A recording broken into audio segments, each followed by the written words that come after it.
Hey guys, welcome to today's video. I'm Sarah. This is No BS Beauty. Today I thought I'd do my first impressions of the new Cosrx Blue Peptide Bakuchiol Plump Bounce Cream.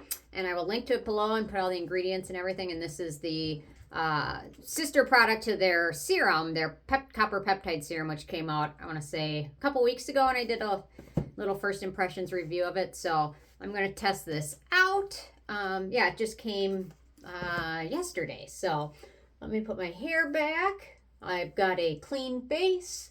I just washed it. Sometimes I just like when the first time I'm testing moisturizers out, just apply them on a clean face without any serums or anything underneath, just so you can really see what the texture is going to be like. Because some serums or moisturizers, are just too thick or heavy. And some just aren't enough, so you can kind of get a better feel for how much hydration it actually adds just on its own. So let me pull this out of the packaging here. There we go. So this is, I think, about 28 bucks or so, but it's got a lot of good ingredients in there. So here's the jar. It is a plastic jar. It looks, no, it's, it might be glass. It might be, I'm not sure. I think it's pretty strong plastic. So what I do like is they put the expiration date on the box. So that's kind of helpful. A lot of brands don't do that. And it's on the bottom of the jar as well. So looks like it's fragrance free and free from denatured alcohol, and I'm just going to give it a whirl. Let's see if they included any little spatula. No spatula. I dislike that. I like spatulas. I prefer tube packaging, obviously. You guys know that, but let me get my little clean spatula out. I'm going to use this to dig in, and let's see what the, looks like it's going to be a jelly cream. There we go. Actually, I'm just going to scrape this. I always save these little lids. I don't know why, but I'm going to grab a little bit. Here we go. Yeah, it's a kind of a jelly cream texture. And I would say that little bit was enough. So it's really feels nice on my skin. I kind of like gel textures for like spring and summer. And fall a little bit.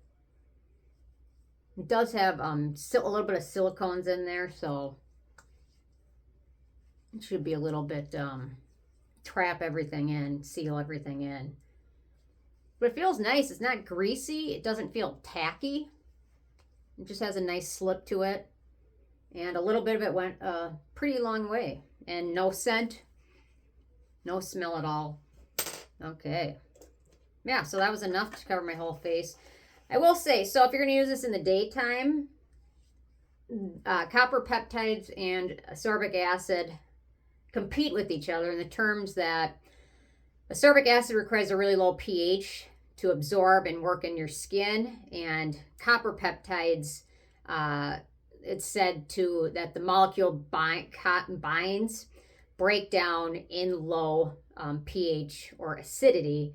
So they're kind of two exclusive ingredients to each other, although if you really wanted to, you could get them in the same routine by applying a neutralizing product between them or waiting a good, decent amount of time in between. And so like in my morning routine, I like to give my sunscreen a good 10 minutes to soak in. So what I do is I'll apply my sunscreen after all my other products, and then I'll curl my hair. That gives my sunscreen a good 10 minutes or so to soak in. And then by the time I'm done curling my hair, then I continue with the rest of my routine.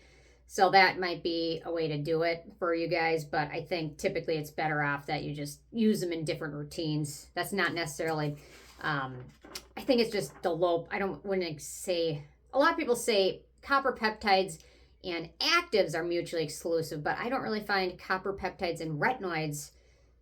I found typically you can use them together. I think it's more the pH, the acidity of vitamin C, breaking down the bonds of the peptides. So, okay, so star ingredients of the show. So obviously copper peptides are pretty high up. Copper peptides are great. They're an antioxidant, they're brightening ingredient, they're anti-aging, they're soothing, they're great for barrier repairing and wound healing, they're great for post-procedure skin, they're firming, great for everything in your skin, everything your skin needs. We have Bakuchiol, which is also known as phyto-retinol. It's kind of an anti-aging ingredient that isn't as irritating as retinol can be. We have the Syn-Ake peptide, which is a botox in a bottle type peptide that helps with repeated wrinkles from repeated expressions and face movements. We have the Melitane peptide, which is actually a peptide that gives extra protection against UVA-induced DNA and free radical damage, and protects the skin from UV-caused redness and inflammation. So it's a really great ingredient. We've got the Acetyl Heptapeptide-4, which is a humectant peptide.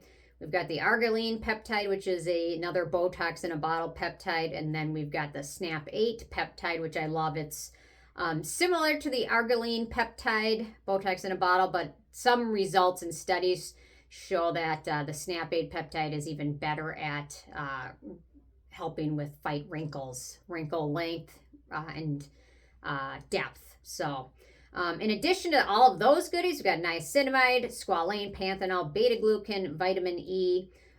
Really nice ingredient list overall. I would say, so copper peptides are up in the ingredient list.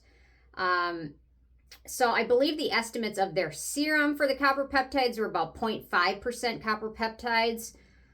I would say that's probably in the range for this one, but they don't specify that I've seen, maybe on their website. But I haven't seen that they specify the exact amount. Now it's soaked in. It feels really silky. I like that. It feels really silky. You know what I mean? It doesn't feel greasy. It doesn't feel tacky. It just feels kind of silky. So I like that. So for acne-prone skin, we do have several ingredients of note. So if you have acne-prone skin, this might be a non-starter. But here's the list for acne-prone skin. We've got Cetearyl alcohol, squalane, Dimethicone, which is lowly comedogenic, but some people can be more reactive to those than others. Glyceryl stearate, stearic acid, palmitic acid, mystric acid, lauric acid, and vitamin E. So a lot of fatty acids in there. So if you have acne-prone skin, just be aware. It's got a lot of fatty acids and silicone in there. But otherwise, the ingredients in here are really nice. It's also got synthetic wax, sodium hyaluronate, and then several types of hyaluronic acid and ceramides as well. So feels nice on my skin. Obviously, it's the first time I've ever used it, but let me just put my sunscreen over it and see how it feels with that, because some moisturizers don't love sunscreen. So I'm going to put on my Geek and Gorgeous sunscreen. Let's see, here we go. I'm really loving this Geek and Gorgeous sunscreen, I must say. I did a review of it, or a first impressions review of it a while ago. I think it might be finally time to do my full detailed review coming up. I've been doing kind of a moisturizer week. I was planning on doing a sunscreen week and then a serum week. So I've got a few more days of moisturizers to go, but this just showed up at my doorstep just in time for the first impressions. But yeah, it feels nice. I don't notice any pilling issues or anything like that. So it seems to be a winner all the way around. And I love that it's fragrance free. Yeah. I don't love the packaging, but other than that, the price isn't terribly expensive either, and I just really enjoy Cosrx. They have some good stuff. So, yeah. Curious if you guys are going to check this one out yet or not, and if you want me to do a more detailed review after I've had longer to use it, I certainly can do that. So, anyway, leave your thoughts and comments below. Thanks so much, and I will see you guys more tomorrow. Bye, guys.